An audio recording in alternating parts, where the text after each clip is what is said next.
C'est bien parce que il y a la hauteur, là, tu peux... Voilà.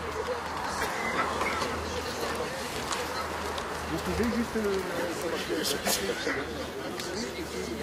déplacer. Ah, ben, non, on se met comme ça si vous voulez. Là, comme ça, on est bien. Non? C'est vous qui voyez. Humour, monsieur, humour. Ah, j'en ai pas du tout d'humour. Oh, ben, il en faut. C'est pas vous qui passez les... Non, c'est Bandleblog. Ah, c'est vous, monsieur là? C'est moi, Christian Viala. Appelez-moi Christian. Ça Bonjour mesdames, bonjour messieurs. Moi, j'envoie les petits messages. C'est bon. Je vais parler plus fort. Alors, bienvenue à cette réunion du Nord-Est.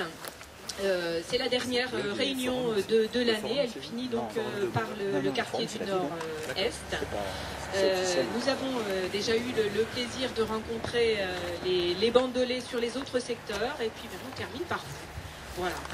Je vous rappelle que donc les délégués de quartier sont à votre disposition tout le temps, tous les jours, par mail, par téléphone, que vous pouvez nous joindre 24 heures sur 24, peut-être pas, mais nous joindre régulièrement, par mail, oui, bien sûr.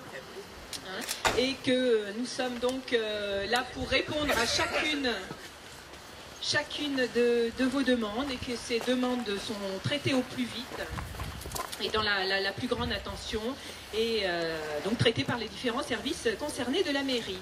Alors les réclamations des bandonnés sont traitées pour la plupart dans la semaine, hein, quand on peut le faire le plus rapidement possible, c'est fait en général dans la semaine, les 15 jours qui suivent la demande.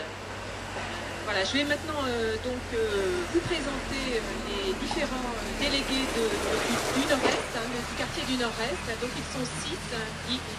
Il m'en manque un, je crois. Il me manque M. Vinclair, mais vous avez des chaises qui arrivent. Voilà, et vous avez donc des chaises supplémentaires, parce que vous êtes venus nombreux aujourd'hui, tant mieux. C'est très bien. Donc je vais vous présenter donc les différents délégués du quartier Nord-Est, et je vais leur passer le micro. Bonjour à tous. Je suis Maggie Alain, j'habite rue de Buffon, je suis déléguée à l'environnement pour notre quartier. Je m'appelle Béatrice Lanche, donc j'habite à la rue Ambroise Paré. Voilà, je fais partie des délégués de quartier. Merci. Bonjour à tous, Christian Gâteau, j'habite rue Pudier. Voilà, donc il manque également, peut-être qu'il va y avoir un petit... Ah mais non, voilà, excusez-moi. Bonjour à tous, Yva Joubert, j'habite l'allée des Fauvettes et à votre disposition. Et Jean-Pierre Roland, j'habite à l'angle boulevard Pierre Puget et impasse son père. Alors il manque Yves Vinclair qui doit être là, il doit avoir un petit retard, donc voilà. Donc vous pouvez prendre nos coordonnées, les coordonnées de chacun d'entre nous après si vous le désirez, et vous pouvez ensuite poser toutes les questions nécessaires. Voilà, je vais maintenant donner la parole à Monsieur le maire. Alors merci Madame la Présidente et merci à tous ces délégués de quartier, bénévoles bien entendu, et qui jouent un rôle très important dans notre commune, car je vous rappelle qu'il n'était pas obligatoire de créer des délégations de quartier puisqu'on a moins de 80 000 habitants encore. Peut-être que dans quelques années on y arrivera, mais là il faudra faire un effort très important. Alors effectivement, je crois que les bénévoles, on en trouve de moins en moins actuellement. Je crois que les présidents d'associations le savent mieux que moi. Et donc, il y a eu un très gros effort qui a été fait et je les félicite parce que non seulement ces bénévoles sont là, mais ils travaillent et c'est un rouage essentiel pour notre commune, bien évidemment. Alors, vous savez également que si nous n'avions pas créé les comités de quartier, nous n'aurions pas pu calquer la sécurité sur les comités de quartier. Et tout à l'heure, on vous parlera bien entendu de la sécurité, qui est quelque chose de majeur pour nous et pour notre commune. Et donc c'est grâce à ces comités de quartier qu'on a pu créer un CLSPD, qu'on a créé, on en parlera, les voisins vigilants. Et vous avez pu voir dernièrement comment la police municipale fonctionne, quel est son dynamisme, car grâce maintenant à tout ce qu'on a fait comme travaux de vidéos et autres, on arrive quand même maintenant aussi à avoir des résultats qui sont très importants. Alors, si vous voulez, on va voir les différents problèmes qu'il peut y avoir. Et alors, on va commencer, si vous voulez... alors, moi, je pense il y a, même si je ne fais pas dans l'ordre, ça ne vous dérange pas? Bon. Il y a la sécurité. Il y a tout ce qui est voirie, parce que je pense qu'on a fait beaucoup d'efforts sur le bord de mer et que maintenant, on le fait déjà depuis quelque temps, mais il faut être sans arrêt à l'écoute de tous les quartiers. Et donc, vous verrez, on va en parler, de gros efforts sur tout ce qui est voirie, de gros efforts aussi sur l'enfouissement des lignes, et on en parlera. Vous avez des quartiers là-haut qui en ont bénéficié, on en fera d'autres. Il y aura aussi des gros efforts qui sont faits, on en parlait, sur l'environnement, sur aussi ce qu'est maintenant le nouveau PLU, puisque vous êtes dans un quartier qui va bénéficier de ces changements, de ces modifications. Et puis, il y aura une enquête ultérieure pour qu'on soit définitivement dans le cadre de ce PLU qui est essentiel pour notre ville, bien entendu. Et puis d'autres questions, effectivement. Alors, on parlera donc de tous les quartiers, Buffon, Valongue, Bois-Morin, la rue Cuvier, les constructions. Et j'aimerais aussi que l'on parle, parce que j'apprécie beaucoup les initiatives, parce qu'il y a beaucoup d'ACA Faucon, et ceux-là ne font rien. Mais par contre, il y en a qui ont des initiatives, et chaque fois qu'ils viennent nous voir, eh bien, ces initiatives sont prises en considération. Il y a notamment l'initiative de M. Moreau, qui est par là, je crois, qui est venu, voilà, il se cache parce qu'il est modeste, et l'initiative qui a été prise effectivement sur quelque chose qui existe depuis des dizaines d'années, le bruit et les constructions. On a fait beaucoup de piscines, personne ne s'est jusqu'à présent intéressé au bruit et au voisinage. Eh bien, je veux, grâce à eux, grâce à M. Moreau et les habitants qui ont été concernés par tout cela, qu'on arrive à des solutions. Ça a été mis dans le PADD et je veux qu'il y ait quelque chose d'effectif. Il y a maintenant des possibilités chimiques peut-être, de diminuer le fonctionnement des marteaux-piqueurs par exemple. Et je veux qu'on y pense. Et je veux qu'on trouve une solution. C'est pour ça que dans le PADD, j'ai mis un article. D'ailleurs, j'ai donné à M. Mourou la conclusion informatique que vous avez, que j'ai envoyée en fin de semaine, que vous allez recevoir et que vous pourrez distribuer, bien entendu, à ceux qui le demanderont. Donc, ceci étant, je pense qu'on va commencer. Il y a Naron aussi, on parlera de Naron, parce que si on a fait un gros effort, que ce soit sur la route, que ce soit sur l'école de Naron, et on en parlera. Ceci pour vous dire que chaque fois que vous demandez quelque chose, eh bien on est à l'écoute et on le réalise immédiatement si c'est possible. Si c'est une enveloppe financière qui doit passer en budget, il est évident que c'est mis pour l'année qui vient. Et donc on parlera également de ces enveloppes budgétaires qu'on mettra dans l'année qui vient. Alors, Si vous voulez, on va parler d'abord de la sécurité. Et je vais laisser la parole à Thierry Arlandis, qui est mon responsable de la police municipale, pour qu'il vous donne une idée des statistiques et pour qu'on parle ensuite éventuellement des efforts qu'on fait, que vous voulez qu'on fasse sur la sécurité en matière de stationnement, en matière de vitesse excessive, en matière effectivement de délinquance, de voisins vigilants. Donc je lui cède la parole. Thierry. Bonjour à toutes et à tous. Alors en matière de sécurité, bon, c'est assez long et compliqué à tout dire. On pourrait déjà parler de... Puisque vous avez parlé de la participation citoyenne, c'est vrai que la sécurité appartient à l'État en premier. Donc on a les services de police d'État, on n'a pas de gendarmerie sur la commune, mais qui naviguent sur tout le territoire. Maintenant, enfin depuis quelques années déjà, la sécurité appartient aussi au maire. Donc les polices municipales, depuis quelques années, c'est étoffé. On en est avec 17 agents qui aussi patrouillent dans tous les secteurs. Mais depuis quelques temps, l'État donne aussi la sécurité aux habitants. Puisque auparavant, c'est que les services de l'État et les maires qui étaient en charge de la sécurité. Et on s'aperçoit que ça ne suffit plus vraiment.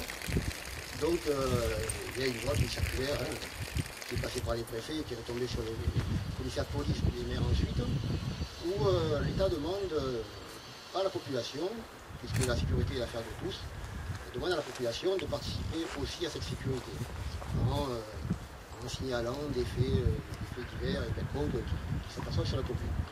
C'est pour ça qu'a été créée la participation citoyenne. Donc sur Bandol, on a mis un protocole en place avec le préfet et les services d'État, la police et la police municipale, et sont associés à cette mesure les comités de quartier. Donc les comités de quartier, donc Madame Osten qui est coordinatrice, cette participation a été mise en place de façon à ce que la population peut intervenir auprès des délégués de quartier, qui sont nommés, et signaler tous les faits qui pourraient être suspects. À partir de là, Madame Osten est et informe les services de police nationale et municipale des faits qui auront pu être décelés. Donc on voit bien que si tout le monde y participe à cette sécurité, il devrait y avoir moins de faits qui sont commis, ou au moins ça devient plus préventif. Donc pour appuyer un peu le dispositif, on va installer dans quelques temps, c'est en cours de préparation, des panneaux d'information qui seront marqués voisins vigilants, il y a un logo, voisins vigilants avec le logo de un œil qui observe, avec deux maisons qui s'observent aussi. Et ces panneaux vont être installés dans les 4 quartiers, à raison de 2 panneaux par quartier. On choisira un emplacement qui puisse être visible de tous. Et ça aura pour mesure préventive. On l'espère. On verra après ça. Ça c'est déjà une part pour faire tomber, faire baisser les chiffres de la délinquance en jouant sur la prévention. Peut-être que ceux qui auraient des mauvaises intentions, en voyant ces panneaux, se diraient, en plus des services de police, la population est là pour nous observer, vaut mieux qu'on aille ailleurs. On ne sait pas encore, on verra plus tard. Ailleurs, pas à Bandol. Oui, ailleurs, dans une autre commune. Mais ça, on verra avec le temps. Pour l'instant, je peux vous donner quelques chiffres. Bon, on ne va pas rentrer dans les chiffres parce que sinon on ne s'en sort plus. Mais dans ce quartier nord-est, on peut dire qu'il y a eu depuis le début de l'année 23 cambriolages. Et dans le quartier nord-ouest qu'on a fait le mois dernier, il y en a eu 21. Il y a à peu près 80-90 cambriolages par an sur Bandol. Au total, environ. Sur 8 000 logements. Alors bon, c'est trop, hein. Donc notre quartier, pour l'instant, il y en a eu 23. Et il y aura peut-être encore 2 ou 3 d'ici la fin de l'année. Ah oui, parce que... mais non, parce que il reste encore un mois, hein, il reste tout le mois de décembre. Hein, de là à dire qu'il n'y aura rien pendant le mois de décembre, je ne suis pas convaincu. Voilà.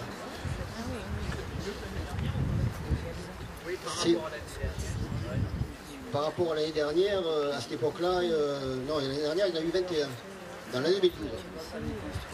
Là, on en a 2 de plus, on n'a pas terminé l'année. Bon, des vols à tir dans votre secteur, il n'y en a pas, c'est plutôt en ville. Les vols à la roulotte, il y en a eu 12. Alors les vols à la roulotte, c'est plus compliqué, parce que généralement, il y en a environ 3 fois plus que ce qui était inscrit, puisque 12 vols à la roulotte, c'est dans la voiture, c'est une petite case de voiture. Tout le monde ne va pas déposer plainte, selon les idées à commis. Donc le chiffre n'est pas vraiment exact, à la différence des vols de voiture, où là on dépose plainte à chaque fois, donc là on a un chiffre exact. Les vols à la roulotte, on l'estime toujours supérieur à ce qui était annoncé. Bon, il y en a eu 12. Il y a eu 12 vols à la roulotte. Et on peut considérer qu'il y en a au moins le double, voire un peu plus. Ensuite, vous avez eu dans votre quartier 3 véhicules volés, auto, voiture, 3 motos, 2 dégradations. Alors, c'est pas défini ce que c'est la dégradation, hein, ça peut être sur une propriété privée, sur une voiture, sur un... C'est pas précisé. Et un incendie volontaire. Voilà, donc 45 faits déclarés. Et il y en a eu 48 l'année dernière pour ce secteur, pour l'année complète. Donc on va être dans les chiffres sensiblement identiques. Donc je vous le disais tout à l'heure sur Bandol, il y a environ 20 à 25 voitures volées sur la totalité de la commune. Identique pour les motos. Des vols à tir, c'est les sacs arrachés. Il y en a une vingtaine sur la commune, mais bon, ça concerne plus le centre-ville ou l'approche des zones commerciales, pas trop dans les quartiers comme le vôtre, c'est assez rare. Bon, les cambriolages, je vous l'ai dit, 80-90 par an. Des vols à violence entre 7 et 10. Ça dépend des années. Bon, c'est déjà trop, hein, malgré tout, même s'il y en a peu hein, par rapport aux autres communes. Dans la circonscription Bandol, ça n'arrive si faux, puisqu'on dépend du même commissariat. Il doit y avoir un peu moins d'un tiers des faits sur la commune par rapport aux 2 autres. Donc on est quand même au niveau de bon, Bandol, il y a 1500 habitants, bon, on va classer à 10 000 plus l'été. Bon, après l'été, Sifour et Sanary, c'est la même chose. Sanary, sont 16 000, je crois. Et à Sifour, 30 000, 35 000. Donc évidemment, plus ils sont nombreux et plus le territoire est grand, il y a aussi plus de faits. Hein. Mais bon, c'est pas une comparaison, hein, on ne va pas se satisfaire qu'il y en a moins à Bandol qu'ailleurs. Mais vous savez qu'à Bandol, il y a quand même moins de faits que sur les 2 autres communes. C'est pas moi qui le dis, hein, c'est les chiffres qui ressortent. Hein. Et pour finir, les dégradations au total, une cinquantaine. Alors ça, par exemple, les dégradations, parfois, c'est pas déclaré non plus. Voilà, donc en matière de délit, si on peut dire. Après, on peut parler de la sécurité routière. Bon, il y a eu plus... Dans le quartier, on n'a pas fait grand-chose au niveau de la sécurité routière, puisque c'est des voies qui ne nécessitent pas vraiment. Bon, à part les dodanes qui sont bon morin pour faire ralentir la vitesse, les 2 autres là-bas au bout. Parce que les radars pédagogiques sont sur la route de Marseille, donc c'est un peu plus loin, c'est votre limite de territoire, je crois. Hein, okay. Donc la vitesse sur la route de Marseille, comme le radar est dans la descente, il y a environ 45% de véhicules qui respectent les 50 km/h. Après, il y a un bon nombre de véhicules qui vont jusqu'à 60. On doit être à 88%, 90% environ, jusqu'à 60. Et après, il y a un peu plus de vitesse. Bon. Il n'y a pas d'accident non plus. Hein. C'est pas une zone qui est... Mais enfin, le radar, quand même, sert à inciter les gens à rouler moins vite. Il y en a toujours qui roulent quand c'est une descente en plus, qui roulent beaucoup plus vite. Bientôt, on va en mettre un deuxième dans la montée. Donc, ce sont des radars pédagogiques hein, qui font juste informer juste la population de rouler moins vite. On va en mettre un donc, dans la montée de la route de Marseille et un dans la descente de la déviation nord. Ça parce que la préfecture, le conseil général, a vu, un peu tardivement, on l'avait dit avant, qu'il y avait beaucoup d'accidents sur la corniche Fabre, bord de mer. C'est pas, il y avait environ 7, 8 accidents, 5, 6, 8 accidents par an, souvent corporels et graves, et puis aussi dégâts au domaine privé et public, ça c'était moins grave. Et donc ils nous ont proposé de mettre deux radars pédagogiques, alors qu'on l'avait déjà fait depuis 3 mois. Donc on a profité de cette offre de l'État pour en acheter 2, parce qu'ils nous le proposaient, mais pas pour le mettre au même endroit, parce qu'ils étaient déjà, mettre donc un peu plus haut, où je l'ai dit précédemment. Et l'avantage de cette offre, c'est que les radars, il faut compter entre 3500 € en radar, donc les deux, il y en a pour environ 5 000 €, et l'État nous donne une subvention de 75%. Donc ce qui fait qu'on a quand même profité, puisque le prix était quand même beaucoup moins cher, et peut-être que aussi ça servira à diminuer le stress. C'est le but, quoi.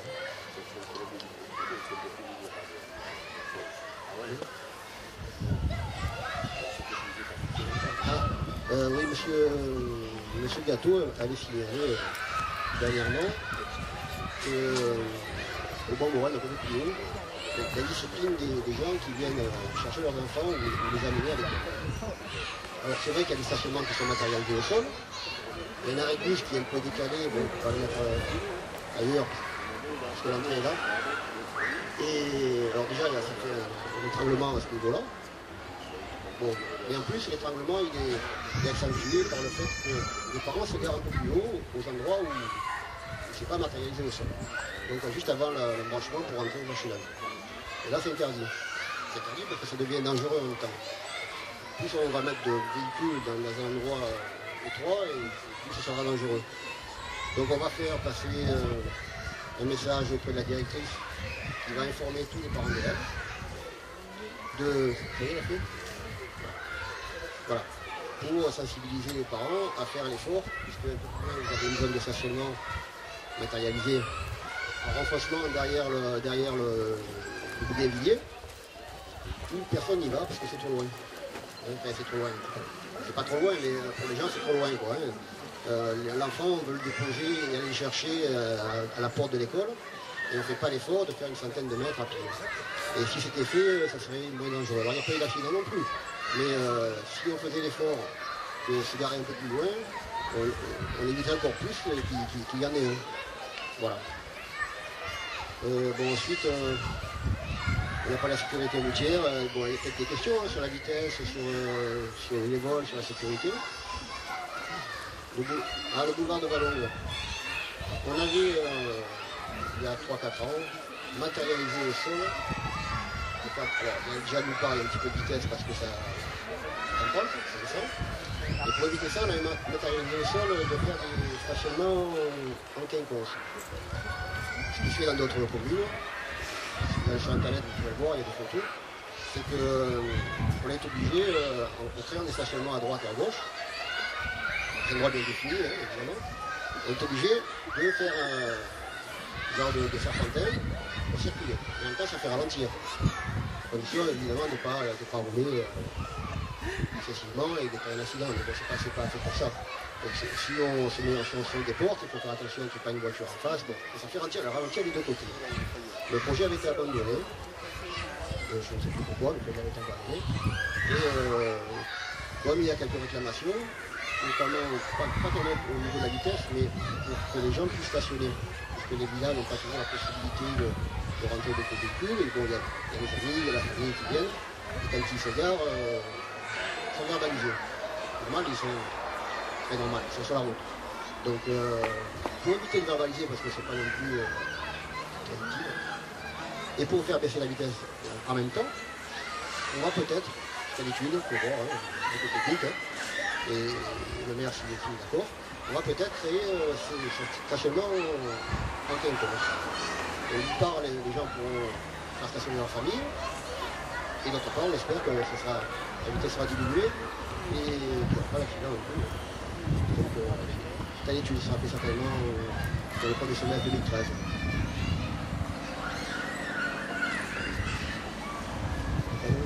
Hein? Ouais, on a parlé aussi de on m'a dit que la ville de Bandol, les limites de la commune n'étaient pas indiquées. Bon, c'est pas une obligation. Hein.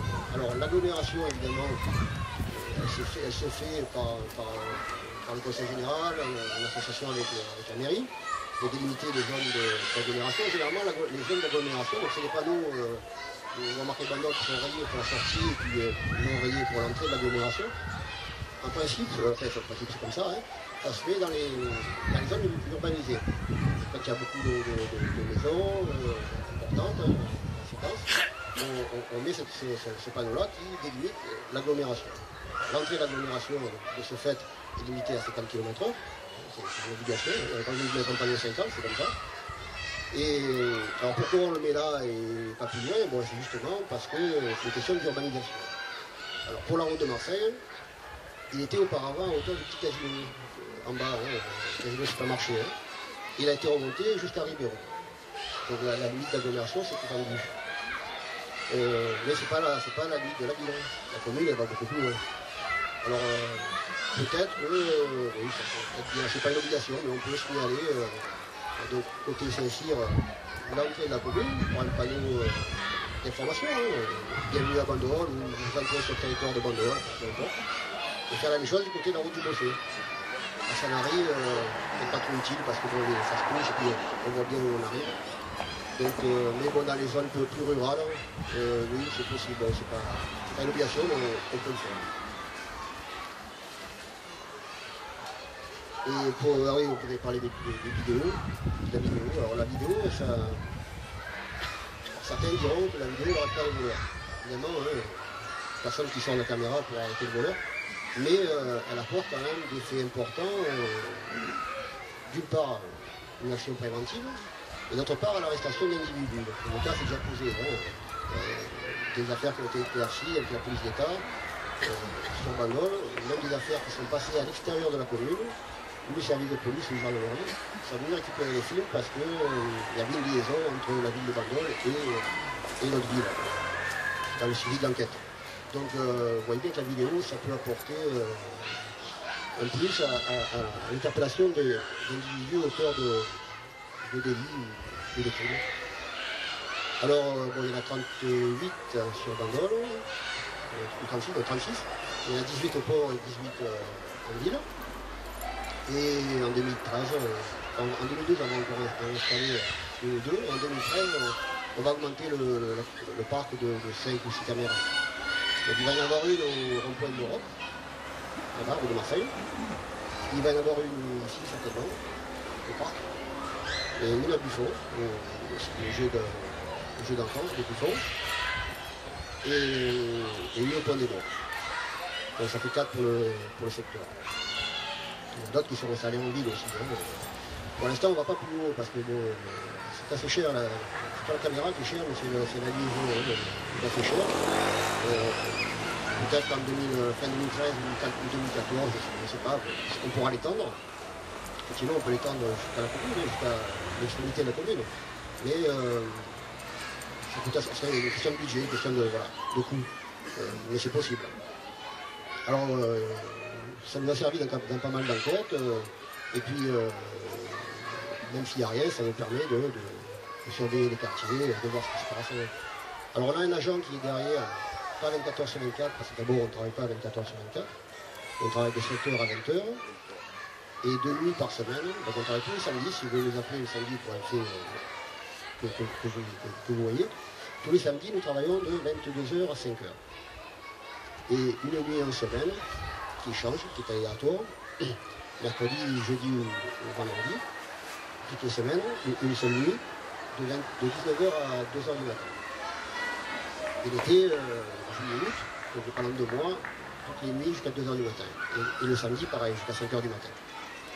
Donc à chaque fois que nous travaillons 2 nuits, il y a un agent derrière la vidéo pour envoyer les patrouilles là où quelque chose paraît suspect. Donc ça nous permet d'observer sur le port qui va, qui vient. Voilà. On a une surveillance vidéo aussi de jour, alors là pas tout le temps, question d'effectif. Mais bon, quand on peut, on le fait. Et bien souvent le samedi matin ou le dimanche matin, parce que, alors surtout le samedi matin, il y a pas mal de vols à la carte bleue, enfin, pas mal de tentatives, mais il y en a quand même quelques-unes. Je l'ai dit tout à l'heure, pour le carte bleue, il n'y a pas une distinction sur le vol à la carte bleue. C'est compris dans les vols à violence ou dans la tir, il n'y a pas de catégorie. Mais enfin, bon, on doit bien en avoir quand même, à ma connaissance, hein, une dizaine, carrément, dans l'année. Donc non, ça peut être n'importe quand, mais c'est vrai que le samedi matin, bien souvent les gens descendent en ville parce que c'est un week-end, ils vont au distributeur bancaire, et parfois, il y a pas que le samedi matin, hein, effectivement. Et parfois, donc, il y a des vols par ruse, hein, ça s'appelle comme ça, les vols par ruse. Donc, généralement, ils profitent d'aller agresser les personnes âgées. C'est les plus faibles, c'est les plus vulnérables. C'est assez rare quand on s'attaque à un homme de 30 ans, je ne crois pas que ça soit arrivé. Voilà. Donc, alors le samedi matin, principalement, puis les autres jours aussi, mais bon, plus, on met une surveillance à la vidéo entre 10h et 10h et midi pour surveiller les distributeurs bancaires. Tous sont regroupés là où il y a des caméras. Et bon, on a pu détecter les personnes suspectes qui viennent d'un distributeur à un autre. Pas de flagrance d'agression, mais au moins de personnes qui naviguent comme ça, personnes qu'on ne connaît pas. Hein. Et donc ça a permis d'envoyer le service de la BAC, parce qu'en civil, eux, ils peuvent le service facilement. Et à nous aussi de voir un peu, d'envoyer aussi le service au soutien un peu plus loin. Bon, il y a eu une ou deux interpellations pour les distributeurs bancaires, notamment de la Poste. C'était en début d'année, ça je crois, mais en fin d'année dernière, je ne sais plus. C'était deux Roumains qui avaient fait un piège. Donc, on a été alerté par le patron de bar. C'est par là qu'il y a eu une neige et il nous a appelé et on a pu interpeller ce qui est bon. Toujours le gars, hein, quand on n'appelle pas, ils arrivent quand même à dérouler les cartes. Voilà, donc pour la vidéo, c'est un outil quand même essentiel qui apporte beaucoup dans la prévention et aussi dans l'interpellation des personnes. Et notamment dernièrement, la semaine dernière, fin de semaine dernière, où l'auteur d'un cambriolage a pu être localisé à la gare. Je savais qu'il était dans le coin, hein, quand même, hein, mais bon, on ne le voyait plus, il avait disparu. Et on a pu le localiser à un moment donné sur le quai de la gare. Il s'apprêtait à prendre son train et du coup, quand il a vu la patrouille arriver, il n'a pas pris le train, il est parti dans une autre direction et on l'a attrapé un peu plus tard. Et il avait fait une tentative de cambriolage, impasse du Moulin à Vent. Dans un premier temps, c'est l'action de la police qui l'a vu courir. Alors, généralement, quand quelqu'un court, la police est très derrière. Même s'il n'a rien fait. Bon, c'est vrai qu'on ne va pas courir derrière tout le monde. Hein. Bon, s'il est en jogging, on ne va pas courir derrière. S'il est en jogging, on ne va pas courir derrière. Mais bon, là, ça leur a paru un peu bizarre. Et ils lui ont demandé, et comme il y avait une entreprise de peinture, le gars il a dit qu'il était pressé, et bon, il pensait que peut-être qu'il avait fait son boulot, qu'il devait rentrer. Donc, il faut courir. Mais sa réaction, elle était anormale. D'autant plus qu'il disait qu'il était pressé. Quand la voiture est passée, il a fait demi-tour. Il est remonté vers là d'où il venait. Donc la patrouille s'est redirigée dans sa direction. Le temps qu'il fasse demi-tour, il a perdu de vue. Il a perdu de vue et ils sont allés à l'endroit où ils l'ont dû courir. Donc c'était le Moulin à Vent. Je ne savais pas d'où il sortait. Hein. Et puis la dame, une dame qui est sortie et qui nous a vu, on leur a expliqué qui était à sa cuisine. Et il voulait certainement voler quelque chose, donc elle a crié, il est parti au courant. Donc à partir de là, on a fait une recherche à la gare. Généralement, on va souvent à la gare en premier, hein, parce que ça navigue beaucoup, la gare, ça draine beaucoup d'individus. Et par expérience, on a interpellé pas mal d'individus à la gare. Que ce soit des vols dans les magasins, des bandes de jeunes, on a commencé à la gare. Cet individu-là, c'était pas un jeune, hein, il avait 40 ans. Hein. Ouais. Enfin, c'est pas un jeune. Non, c'est pas ça que je veux dire. Je veux pas dire ça. C'est que bien souvent, on dit les jeunes, quand on dit les jeunes, c'est 18 ans, 18, 20 ans, on dit les jeunes. Bon, c'est vrai, il y a 40 ans, on est jeunes, même à 60 ans, on est jeunes. Non, mais voilà, non, ce n'est pas un jeune, c'est un gars de 40 ans, hein, qui était un habitué des faits. Hein. Ce n'était pas à son premier coup, hein. Il fait ça depuis une vingtaine d'années déjà. Et quand on voit le lien, quand on voit le listing, bon, malheureusement c'est comme ça. Bon, donc, du coup, il a été interpellé. La police nationale a fait une planque en attendant qu'il revienne, il est revenu. Donc il a été interpellé, et puis la personne qui avait crié est allée déposer plainte et elle l'a reconnu. Donc après la justice suit son cours. Voilà, au niveau de la sécurité, dans un ensemble général, hein, je ne sais pas comment mobiliser la parole. On va vous passer un peu la parole, hein, si vous avez des questions. Pour la sécurité d'abord.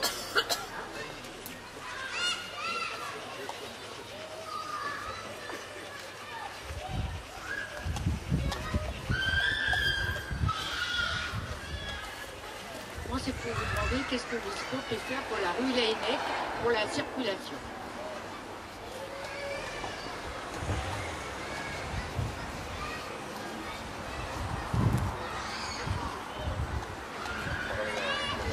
La rue Laennec, pour l'instant, il n'y a rien de prévu, puisque on a déjà mis un stationnement quinconce, il y a quelques temps déjà. 2 ou 3 ans, mais je voulais laisser la parole au service technique, et je ne pense pas qu'on va refaire d'autres quelque chose d'ici là. Je vais me présenter pour ceux qui me connaissent et ceux qui ne me connaissent pas. Je suis M. Corazza Patrick, je suis élu et responsable des services techniques. Bon, je pense actuellement, vous n'avez pas trop à vous plaindre depuis quelques temps de la réaction des services techniques. Si vous avez des demandes et des objections, vous le dites, je suis à votre disposition.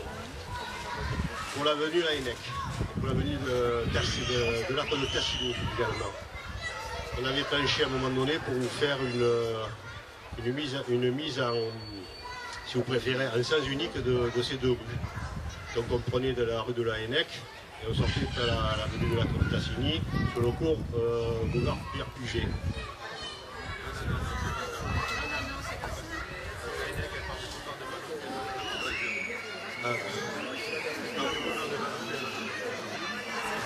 Ah, c'est moi, je pensais que c'était Génère, pour la rue Génère. D'accord.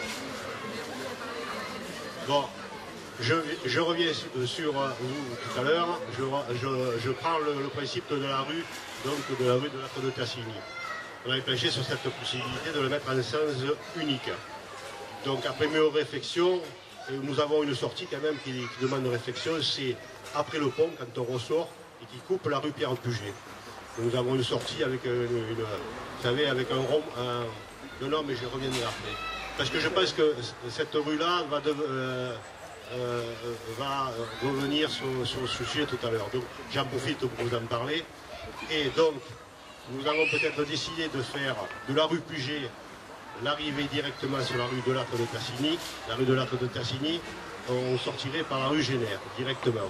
Ça nous permettrait d'avoir cette dangerosité déjà Clément Adler. Et ça nous enlèverait cette comment ça s'appelle, dangerosité. Ensuite, toujours rue de l'Arc de Tassigny, vous avez des poubelles qui traînent un peu à droite à gauche. On va faire des logettes. On va refaire tout en logettes. On va refaire des logettes propres en début d'année. C'est prévu également. Ensuite, quand nous avons rue Pierre Puget, toujours pareil, les pompiers, quand nous descendons pour aller direction rue où c'est interdit pour remonter sur la rue d'Arc de Tassigny, on a une zone là où il y a toujours des gens qui mettent des déchets et des végétaux. C'est atroce. Nous sommes en train de réfléchir pour justement nettoyer cette placette-là et faire 3 petits parkings voitures. Donc ça sera fait prochainement. Je vous tiendrai au courant par les comités de quartier. Je reviens vers vous.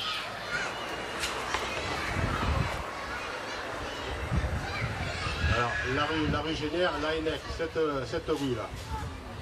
Alors, c'est des détachements. Alors, qu'est-ce que vous me demandiez déjà? Alors, je peux vous dire, vous me prenez en dépourvu parce que celle-là, je ne l'ai pas encore calculée. Je ne peux pas trop vous dire ce qu'il en est, il faut voir un peu avec tout le monde là. Ça fait partie d'une réunion à plusieurs de cette rue-là, si vous préférez, parce que c'est surtout les gens de cette rue, et puis pour voir également par rapport aux différents passages. Voilà, une très belle rue.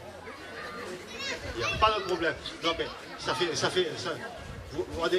vous savez, bon, on peut pas non plus vous donner, je ne peux pas vous dire aujourd'hui, on va faire ça, je ne l'ai pas encore calculé. Il faut qu'on se penche dessus, c'est une réflexion, on va s'y pencher.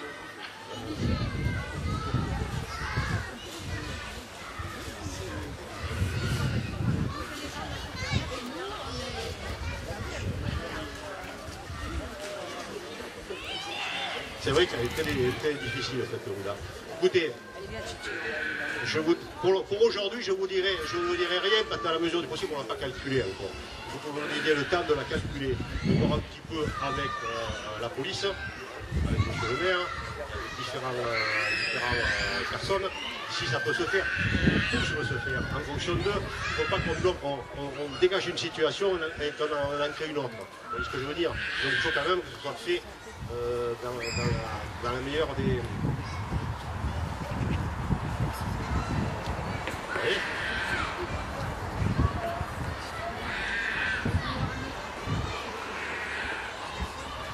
Écoutez, on s'y penche, je ne peux pas vous dire mieux, on va s'y pencher et on vous donne la réflexion.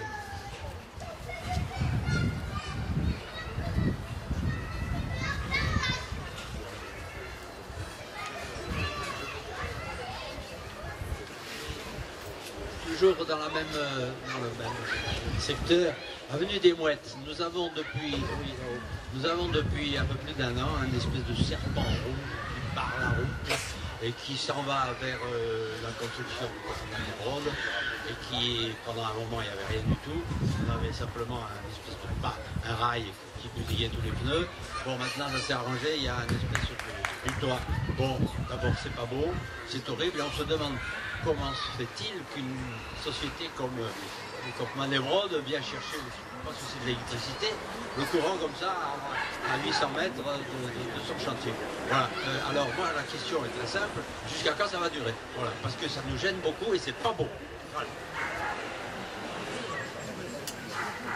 Ça je pense que d'une part c'est des compteurs de chantier, il n'y avait qu'une seule liaison à faire, c'était dans la rue que vous citez. Donc il n'y avait que 7 liaisons à faire, on ne peut pas le faire plus bas parce que sinon on aurait le chercher bien plus bas. Donc il n'y avait que ce compteur qui avait la capacité d'alimenter le marché. Et vous dire fermement jusqu'à quelle date, jusqu'à la fin du chantier. Parce que tant que tout n'est pas fait intérieurement, il faut que l'alimentation soit faite par l'EDF après. Tant qu'elle ne sera pas faite, c'est le chantier qui est. On n'a pas d'endroit à le piquer ailleurs. C'est le problème de se raccorder à une centrale. Donc il n'y a que dans cette rue-là qu'elle est la centrale. Je suis désolé, mais on ne peut rien faire. Il y a une dame là-bas. Comment je vais? Vous habitez à côté, vous? Oui, voilà. Parce que voilà, les dégradations cette semaine seront faites. On va reboucher les 2 trous que vous avez demandé. C'est pour ça que moi je compte sur vous, c'est déjà comme vous, c'est très bien votre réflexion pour votre jour. Pour moi, ça m'est très agréable, si on me fait un suivi de chantier de la gauche, parce que c'est vrai que je ne passe pas tout le temps dans les mais là, c'est une dégradation par les canaux. Voilà, je m'appelle Monique Rebuffin, j'habite 286 rue Jean Lost. D'abord, je vais vous remercier pour le caniveau, quand même. Donc la réactivité y était, hein. Merci beaucoup. Voilà, la deuxième des choses, c'est qu'en face de mon portail, il y a écrit 30 à l'heure. Alors je vous mets au défi, monsieur Orlandis, de venir devant mon portail et de voir le 30 à l'heure. on double même devant le portail. Voilà. Donc le 30 à l'heure sur la rue Jean Lost, je ne sais pas si les gens savent lire, mais franchement, c'est un danger public. Donc, je ne peux pas sortir de mon portail. Alors là, piéton, je n'ai pas de passage piéton pour traverser. Hein?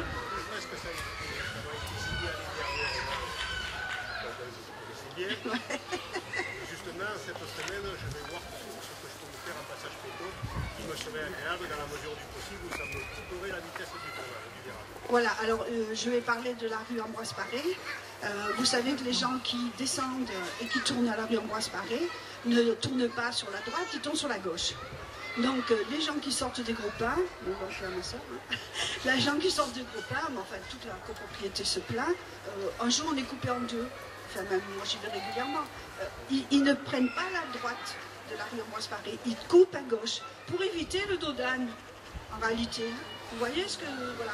Et là c'est spectaculaire. Je faisais du travail, monsieur Orlandis. Je vous remercie. Là, je pense qu'il faut mettre en face un fléchage aux conditions que les gens le voient. Par contre, par chez vous, devant chez vous, c'est vrai que les créations de passage piéton serait agréable.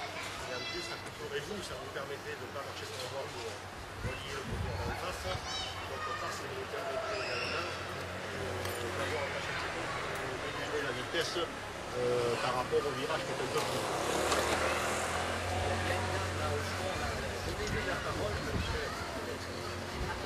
D'abord, pour le 30 km/h, pour le 30 km/h, effectivement, le panneau, il sert à indiquer aux gens qu'il faut rouler jusqu'à 30.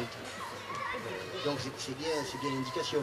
Si après, malgré tout, il y a des gens qui roulent, qui circulent au-delà de 30 km/h, bon, évidemment ils sont en infraction.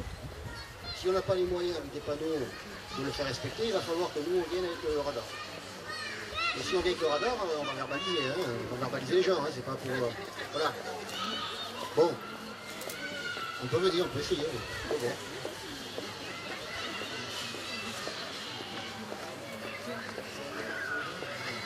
Oui, monsieur le responsable du service technique, je suis Madame Porcher, la directrice de la pouponnière. Et justement, je voulais répondre à la question de ces personnes parce que c'est une question qui m'a déjà été posée, même par écrit, par le voisinage, et qui a attiré mon attention. Je suis dans l'établissement que depuis 16 mois, mais je suis chargée de la réhabilitation, de la remise en bon état et en bon fonctionnement de l'établissement, et en particulier le problème des parkings m'a interpellée. Alors je peux vous dire que nous sommes en train de créer 14 places de parking à l'intérieur de l'établissement qui vont permettre, je suppose, à la grande majorité du personnel de ne plus stationner à l'extérieur. Ces places seront nominales et distribuées par service. Donc, logiquement, vous ne devriez plus être gêné. Par contre, ce que je ne maîtriserai jamais, c'est le nombre de véhicules de visiteurs qui est fluctuant et qui augmente un petit peu le week-end. Mais ça, je ne peux rien vous garantir. Ensuite, comme la question va se poser en ce qui concerne les travaux, les gros travaux d'aménagement qui étaient prévus pour l'établissement, pour des raisons de financement de la part des services du ministère de la Santé, sont momentanément suspendus. Ça, c'est une surprise pour personne. Il n'y a plus de soins en France, on le sait. Un projet va être resoumis au service de la santé à Marseille, de manière à faire un agrandissement dont nous avons absolument besoin, mais dans des proportions réduites. Lorsque les travaux commenceront, évidemment, il va y avoir des problèmes, il va y avoir des nuisances. Alors à ce moment-là, on vous demandera d'être patient pendant quelques temps, et puis ensuite tout rentrera dans le...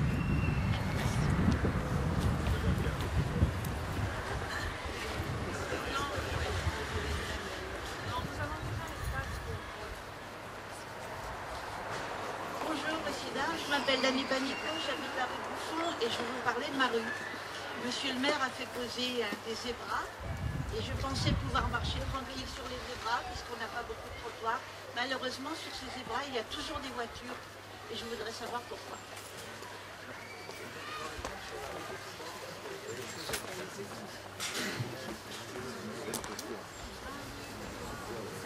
Oui, je vais, avant de laisser la parole, dire que cette rue de Buffon est bien sûr, à cause des gros travaux qu'il y a eu, de l'édification de ces logements, elle a beaucoup souffert. Elle a beaucoup souffert et en matière de voirie, nous comptons la refaire complètement. mais seulement nous attendons que les villas qui terminent leur construction aient arrêté. Parce que je ne veux pas que les camions dégradent la nouvelle rue que nous allons faire. Mais j'en suis bien conscient, on a bouché un peu les trous, mais ce n'est pas ce qu'on veut faire. On veut la refaire complètement. Et elle sera faite probablement en début d'année, quand les travaux seront terminés. Donc voilà pour l'état général de votre rue. La sécurité et les zébras, on va en parler. On a fait aussi un gros effort parce que vous savez qu'il y avait des terrains de jeu. Et ces terrains de jeu, on a mis des filets pour éviter qu'il y ait des problèmes avec les voisinages. Il y a également un passage pour arrêter les jeux en fermant les portails à telle heure pour pas qu'il y ait des nuisances sonores. Donc je pense que cette rue Buffon a été relativement bien prise en compte, mais je suis d'accord avec vous, on va la refaire et la revoir complètement. Alors pour les zébras, je vous laisse la parole parce que... Pour les zébras, c'est tout simple. Hein. Il suffit que nous venions et on verbalise les véhicules qui se garent. Mais ça ne va pas arrêter le problème. On va verbaliser, le lendemain, il y en aura d'autres. Alors, oui, non. Ben, non mais c'est pas le même qui va revenir, ça sera un autre. Maintenant, s'il y a un zébra, je ne sais pas exactement où il est, mais bon, s'il y a un zébra, c'est qu'il ne faut pas se garer dessus, évidemment. Alors on peut aussi le délimiter par des bornes, si ça ne gêne pas la circulation. Voilà, voilà les bornes plastiques, oui. Il faudra voir avec le technique. Il y a possibilité dans les zébras, quand on n'arrive pas à faire respecter la réglementation, verbaliser c'est une chose, mais bon, ça c'est pas toujours nécessaire. Hein. Donc on peut trouver notre moyen, c'est-à-dire qu'on délimite le zébra par des piquets plastiques. Hein. À condition que ça ne gêne pas la circulation, il faut voir.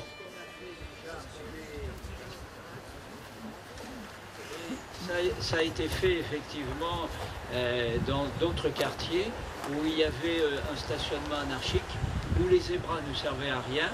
Donc on a revu effectivement en matière de piétons, de trottoirs, et on a mis des bornes en plastique. Même si c'est pas beau, c'est la seule façon d'arrêter l'anarchie. Je suis d'accord avec vous.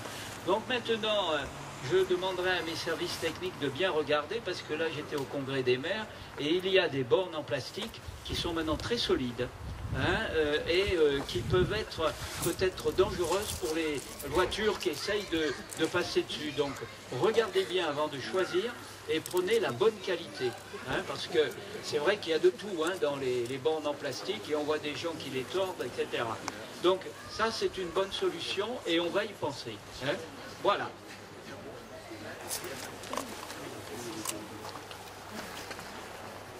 Je voudrais juste vous faire une petite remarque pour alimenter la réflexion de tout le monde. La rue de Buffon n'est pas belle. C'est vrai que c'est un peu verdun, elle est pleine de trous. Mais je ne crois pas que quelqu'un puisse se plaindre de la vitesse excessive sur la route. Alors, la regoudronner, en faire un boulevard pour après demander à mettre des tas de danes, il faut peut-être qu'on réfléchisse comment, maintenant en réflexion pré-aménagement, comment on peut faire un aménagement pour avoir un joli billard, mais pour ne pas non plus permettre de rouler trop vite. La deuxième chose, c'est qu'il serait souhaitable qu'on prenne en compte le bas de l'avenue de Buffon et le torrent qui s'y déverse quand il y a de grosses pluies. Aujourd'hui, le caniveau d'écoulement est nettement insuffisant pour absorber ce qui descend, qui ensuite passe sous la voie ferrée pour redescendre de l'autre côté. Donc là, il faudra peut-être que quand on va réfléchir à la rue de Buffon, on ait un système de drainage sur le bas de la rue de Buffon qui soit plus efficace que celui qu'on a aujourd'hui. Voilà, en faire un second plutôt, augmenter le diamètre des buses, enfin, c'est une petite réflexion qu'il vaut mieux mener avant. Voilà, tout à fait, c'est pour ça.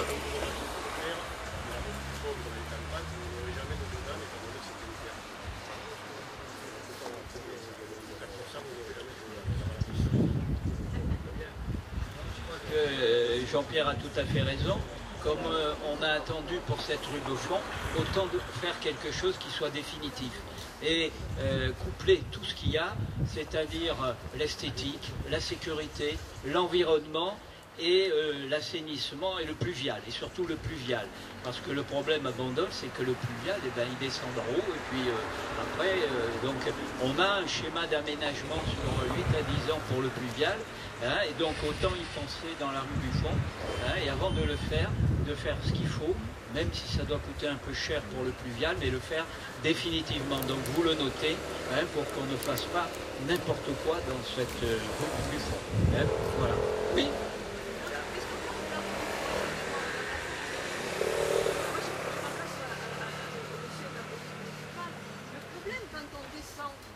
Personne ne respecte la priorité à droite. Et les trois quarts du temps, on est très prudent bien sûr, hein, je vous assure qu'on risque de se faire couper en deux. Parce qu'il y a un feu qui dit qu'il y a les pompiers et tout ça, mais personne ne respecte. Moi je vois mon mari l'autre jour, déjà il a fini par rattraper au stop. Ils ont dit ah, mais monsieur excusez-nous, on ne vous avait pas vu. Alors avec une voiture quand même, voilà. Ça c'est quelque chose à voir. Parce que c'est dangereux ce carrefour malgré les doudanes et les ralentissements. Stop. Voilà. Ah oui, c'est vraiment dangereux. Ça rejoint ce que disait madame tout à l'heure. C'est une zone à 30 km/h, puisque à l'approche des coussins berlinois, qui sont des ralentisseurs, c'est limité à 30 km/h. Donc si en plus des 30, si on roule au-delà de 30 et qu'on ne respecte pas la priorité à droite, évidemment, mais bon, les gens qui conduisent connaissent le code de la route. S'ils ne le respectent pas, on ne pourra pas mettre un policier là en permanence. On ne pourra que faire des passages de temps à autre. Mais oui, c'est possible. C'est le nom, il s'appelle comme ça. C'est le nom de la matière rouge, là, ça s'appelle les coussins berlinois. On est allé les chercher là-bas. C'est ça le rempart. Madame, attendez, là-bas. Non, je crois qu'elle était à vous, madame.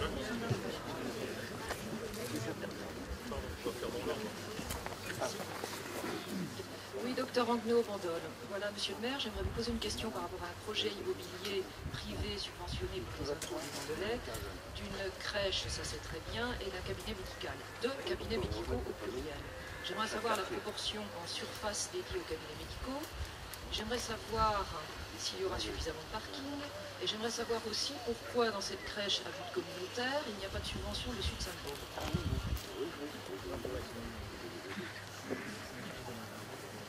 Alors, la crèche, c'est un sujet qui nous ramène sur les réservations qui avaient été faites par la municipalité précédente, puisque vous savez que dans le nouveau PLU, j'ai enlevé la réservation qui était faite ici en bas des Catiquias, où il y avait cette réservation pour éventuellement construire une crèche ou aménager l'école. Alors, quand la crèche est venue sur le tapis, on avait essayé de trouver un terrain. Et c'est pour ça qu'on avait interpellé les Catiquias et les responsables des Catiquias pour nous dire ce terrain, qu'est-ce que c'est? Finalement, il est acquis et est-ce qu'éventuellement la mairie pourrait en être acquéreur pour pouvoir faire une crèche? Et on avait vu qu'effectivement, il y avait de gros problèmes de propriété. Et en réfléchissant, finalement, on avait trouvé que la commune avait un terrain là-bas et elle ne s'en servait pas. C'est pour ça que la vision est allée là-bas. Donc je termine pour ce terrain-là.